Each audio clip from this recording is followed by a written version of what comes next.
మీరు మాట్లాడిన మాట తప్పు. ఆవిడ తెలుసు, మీరు మాట్లాడిన మాట తప్పు. ముందు సారీ చెప్పండి. ఆ తల్లి కలిపింది అన్నమాట తప్ప కాదా? ఇద్దరికి ప్రేమించి పెళ్లి చేసుకుంటారు, వాళ్ళ ఇంట్లో ఉన్నారు. ఎందుకున్నారు? ఎవడెళ్ళి అడిగాడు? నీ కొడుకు వెళ్ళి అవును వెళ్ళి అడిగాడు పెళ్లి ప్రేమిస్తే పెళ్లి చేసుకుంటానంటే చేసుకోమంది తల్లి. ఇంట్లో ఏం చేస్తారు? నీ కొడుకున్నాడు బుద్ధి నీ కొడుకు ఉండాలి మరి అంతే. ఆవిడ అనకండి నేను అనలేదు. అన్నారు మీరు అన్నారు అంటే ఆ రోజు తప్పు అన్నారు. ఈవిడ తీసుకెళ్లి వారం రోజులు మా చెల్లి అక్కడ ఉన్నప్పుడు ఈవిడికి ఎవరికైనా సరే చుట్టుపక్కల వాళ్ళకి మా వాళ్ళని చెప్పిందే అడగండి. చెప్పలేదు మేడం, రహస్యంగా పెళ్లి చేసుకోవాలని చెప్పలేదు మేడం గారు. ఇంటి పక్కల ఎందుకు చెప్పారండి? రహస్యంగా పెద్ద కొడుకు నేను గొప్పవాళ్ళని కాదండి, నా అన్నదమ్ముల చుట్టుపక్కల ఉన్నారండి. రహస్యంగా పెళ్లి చేసుకుని తీసుకొచ్చేదంటే ఒక లెక్కలా మనం ఉండేటప్పుడు నడుపు కొడుకు పెద్ద కొడుకు ఉంటుండగా నడుపు కొడుకు మ్యారేజ్ చేసుకుని కడుపుతో 6 నెలలు అమ్మాయిని తీసుకొచ్చాడని అంటే ఎవరైనా అనుకుంటారు కనుక మా ఆడపడుచు కూతురు అనేసి నేను చెప్తే అలాగని చెప్పిన 10 నిమిషాల్లోనే కిందకి దిగిపోయి చెల్లో సతీష్ ఫోటో చూపించి నేను అలా ఆడబడి కూతురు కాదండి సతీష్ చెప్పిందండి. మీరు చేసిన చాలా తప్పది. మీరు కొడుకు చేసుకున్నాక ఇంటికి తీసుకో. ఒకటి మీకు అలా నీ కొడుకు ప్రాబ్లం ఉంటుందంటే ఇంటికి పిలవకూడదు. ఇంటికి తెచ్చుకున్నాక కోడల్ని పట్టుకొని ఆడబడుచు కూతురు అంటే ఏ కోడలు ఒప్పుకుంటది? కొన్ని రోజులు ఆగు స్వాతి. ఎందుకు ఎందుకు ఆగాలి?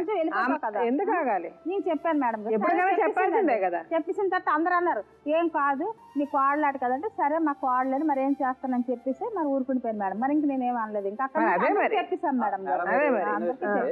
ఇప్పుడు గొడవ వచ్చింది అన్నదే తిన్న ఇది కోళ్ళని చెప్పనన్న విషయం గురించి గొడవ వచ్చింది. తినకు ఎందుకు కోపం వచ్చిందంటే అండి, కిందకి దిగినప్పుడు మరుసటి రోజు ఉదయం కిందకి దిగినప్పుడు ఒక ఆవిడ అన్నదట ఆ అబ్బాయి ఇంకొక అబ్బాయి ఉన్నాడు కదా, ఆ అబ్బాయి మీ ఆయన కదా, మీ ఇద్దరు ఇష్టపడి పెళ్లి చేసుకుంటున్నాం కదా, ఈవిడ చేరదీసిందట కదా అని అన్నారట. ఎవరండి? సొంత అన్నగారినండి. ఆ మాట అన్నారు లేదో విషయం మీకు తెలుసు. క్వశ్చన్ చెప్పింది ఆలోచించండి. ఈవిడ నా దగ్గరేమో ఇద్దరిని కలిపినట్టుగా మాట్లాడేదండి ఫోన్ లో. ఏంటి ఎన్నో సార్లు అండి ఎక్కడ దాకా తెలియదండి, ఫోన్ వాడటం తెలియదండి మీకు. మొన్న నీ పోలీస్ స్టేషన్ లో మీ పోలీస్ స్టేషన్ లో నేను ఇచ్చాను. ఆంటీ గారు మీ నెంబర్ డిలేడ్ అయిపోయిందంటే చక్కగా నా కొత్త నెంబర్ పాత నెంబర్ లేదని. మేడం గారు చిన్న నెంబర్ నా దగ్గర లేదండి. ఆ చెల్లెలు జీవితం కావాలనుకున్నాను కాబట్టి వీళ్ళిద్దరు కలవాలన్న విషయం మీద మీరు కూడా మన ఇద్దరికి గొడవ అయిన తర్వాత కూడా తినకే నాకు మాట కూడా వచ్చిందండి పోలీస్ స్టేషన్. అప్పుడు దాకా మా ఇద్దరికి మాట రాలేదండి. అయితే ఈ మేడం గారితో రాత్రి 2 గంటల వరకు కూర్చున్నాను రైల్వే స్టేషన్ లో. నేను ఎందుకు కూర్చున్నా మొత్తం లేపేస్తాను. నా అక్క చెల్లెలకు గానీ నా అక్క చెల్లెల పిల్లలకు గానీ అదే నా చెల్లి పిల్లలకు గానీ నా చెల్లికి గానీ మీరు మోసం చేస్తే మీ ఫ్యామిలీలో ఒక్కరు కూడా బతకరు. ఇదే స్టేషన్ లో నీ కోర్టు వాయిదాకు నీ కొడుకు వస్తే నేను ఉంచును అన్నావు. సరే ఇప్పుడు మీరు ఏం చేయాలంటారు చెప్పండి? అంటే ఆవిడ ఇప్పుడు ఎవరు చెడ్డవాళ్ళు అంటారు? ఇప్పుడు ఆవిడ చెడ్డ, ఇప్పుడు ఏం చేద్దాం చెప్పి. నేను ఇప్పటికి ఈ అమ్మాయిని కోరుకునేదన్నా మేము కోరుకునేదన్నా ఒకటండి. నాకు తండ్రి లేకుండా నేను బతికానండి. ఆ బతికేటో నాకు తెలిసింది. మేడం ఇందాక డాక్టర్ గారు చెప్పిన అవన్నీ మెడికల్ టర్మినాలజీ ఆయన పరిస్థితులు చెప్పిన తర్వాత లీగాలిటీస్ చెప్పాలా అనే ఒక ఆలోచన మాత్రం ఇక్కడికి వస్తుంది. కాకపోతే ఏంటంటే మీరు తప్పు చేశారు అని అన్నప్పుడు అండర్ సెక్షన్ 41 CRPC కింద అతనికి నోటీస్ లాంటిది ఇవ్వాలి. అంటే ఇది పోలీసు వాళ్ళు అవలంబించాల్సిన ప్రొసీజర్.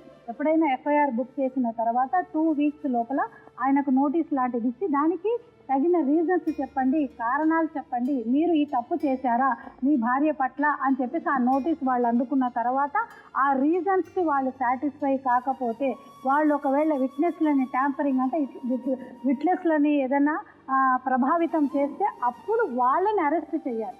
ఈ దేశంలో అలాంటి ప్రొసీజర్ అనేది ఒకటి ఉంది. ప్రతిసారి కూడా మేము చెప్తూనే ఉంటాం. ఇందాక ఆయనతో మేము అడిగినప్పుడు ఎన్ని రోజులు మీరు జైల్లో ఉన్నారు అని అన్నప్పుడు డాక్టర్ గారు చెప్పిన దాన్ని చూస్తే అమ్మ నువ్వు ఆయనకు వేసిన శిక్ష కంటే భగవంతుడు ఆయన చాలా పెద్ద శిక్ష వేసేసి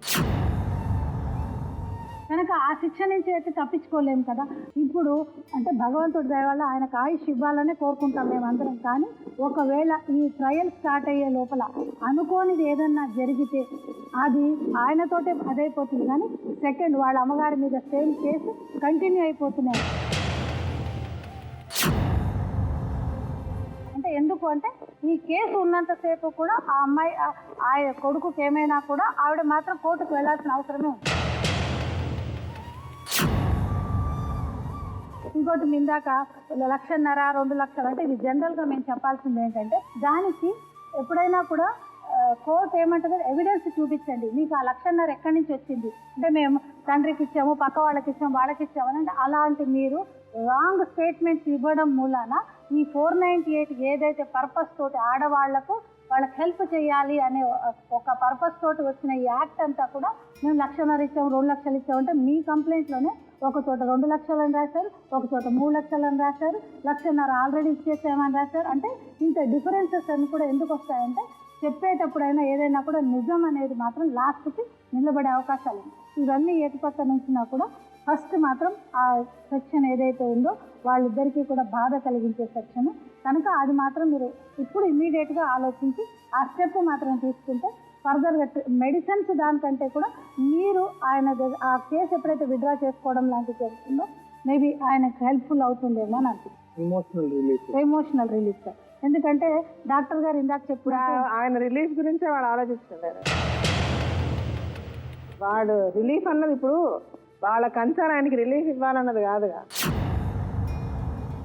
వాళ్ళ వరకు అసలు ఇప్పుడు అతనికి ఆ ఇష్యూ ఉన్నదన్నదే తెలియదు, వీళ్ళిద్దరూ కొట్టుకోవడంలోనే ఉన్నారు. ఇప్పుడు ఇష్యూ వచ్చి ఆయన ఆ అమ్మాయికేమో అతను కావాలి, అతనికి ఆ అమ్మాయి వద్దు. ఇష్యూ ఏదన్నా ఉంటే ఇప్పుడు మన సతీష్తోనే ఎక్కువ మాట్లాడాలి. అంటే వీళ్ళకి ప్రాబ్లం అర్థం కాలేదు, ఇప్పుడు అర్థమైంది. సో డెఫినెట్గా ఈ విషయం అర్థమైన తర్వాత ఆల్రెడీ అమ్మాయి కావాలని అనుకుంటుంది, అమ్మాయి వద్దని అనుకోవట్లేదు కాబట్టి డెఫినెట్గా ఇంకా స్ట్రాంగ్ గానే అమ్మాయి అవుతుంది. ఇక్కడ ఏదన్నా ఆలోచించాలంటే ఇప్పుడు సతీష్ ఆలోచించాలి. ఇప్పుడు బేసికల్ గా ఒకటి, ఇప్పుడు మీరేంటంటమ్మా ఇందాక మీకు లవ్ మ్యారేజ్ అని జరిగిపోయిన తర్వాత ఈ పెద్దవాళ్ళ విషయం వచ్చేసరికి ఏమవుతుందంటే మీరు చిన్న మాట తెచ్చుకున్నారు కోడల్ని, తెచ్చుకున్నప్పుడు మీరు ఒక అండర్స్టాండింగ్తో తెచ్చుకున్నారు. తెచ్చుకున్న తర్వాత అదే మీరు 10 మందికి తీసుకెళ్ళి గర్వంగా ఇదిగో అమ్మ నా కోడలు మంచి చర్యట్లా నా కొడుకు చేశాడు, ఇంత నా కోడలు ప్రెగ్నెంట్గా ఉందని మీరు చెప్పుంటే ఆ అమ్మాయి మిమ్మల్ని ఈరోజు వాళ్ళ అమ్మ కంటే ఎక్కువ ప్రేమించేది. అంటే ఏ కొడుకు అయితే నాకు దూరం అయిపోయాడు నాకు దగ్గర అవ్వాలని మీరు చేసిన ఒక చర్య మీ కొడుకుని చచ్చిపోయే స్టేజ్కి తీసుకెళ్ళింది. కొడుకు లేకపోతే కూతురో పిల్లలు ప్రేమించుకున్నారు అని అంటే సరే, వాళ్ళు ప్రేమించుకున్నారు అన్నది ముందు మనకి నచ్చకపోయినా సరే వీళ్ళు ఒకరికొకరు మంది ముందు వద్దని చెప్తాం. తర్వాత లేదు వాళ్ళు కావాలని అనుకున్నప్పుడు సరే వీళ్ళు ఇంత ఎందుకు కావాలనుకుంటున్నారు, సరే వీళ్ళిద్దరిని కలిపే ప్రసక్తి ఏంటి, దానికి ఏం చేయాలి మనం అన్న ఆలోచన పేరెంట్స్ చేసిన రోజు అటు పిల్లలు బాగుంటారు, ఇటు తల్లిదండ్రులు బాగుంటారు. కానీ ఇది మీ విషయంలోనే కాదు, ఇక్కడ 80% ఇది జరగటం లేదు. ఇంకా ఘోరంగా మనం నార్దర్న్ సైడ్ చూస్తే, బీహార్ అటువైపు చూస్తే ఏకంగా హానర్ కిల్లింగ్ అని ఇట్లా సొంతగా కూతుల్ని కొడుకుల్ని చంపేసుకుంటున్నారు ఏకంగా. చూడక ముందుకి ఆడపిల్ల పుట్టింది, వీళ్ళ అమ్మలకి అందరు వీళ్ళు మమ్మీసాలే పడ్డది, ఒక అందరు ఆడపిల్లలు కొడుతారు, నాకు ఉండేదే ఒక కొడుకు. అసలు చూడ ముందుకే మేడం అసలు నాకు ఏమనిపించింది, చనిపోతే బాగుండు అనిపించింది మేడం ఆ పొజిషన్లో.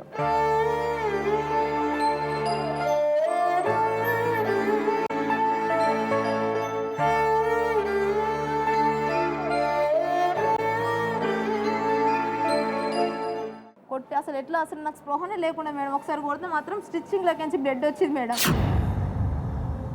మామయ్య ఏం చేస్తాడు మేడం, తాయేసి వస్తాడు, తను నేను ఏమైనా మాట్లాడుకుంటాం కదా మేడం, అది ఏమంటుంది అని గలీజ్గా మాట్లాడుకుంటూ అసలు ఏంటిరా ఏం చేయాలి ఆడేంత చేసేది నేను చేసేది అని డ్రైవర్ మీద గలీజ్గా వస్తాడు మేడం.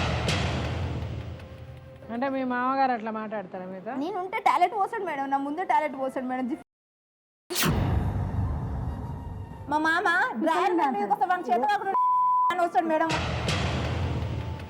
ఆయనకు ఒక బిడ్డ ఉంది మేడం, నాశనం అయిపోతారు. డ్రైవర్ మీద రాలే నీ బిడ్డ మీద పెడాకులు అయితే నీ బిడ్డ మీద ఎట్టా చెప్ప.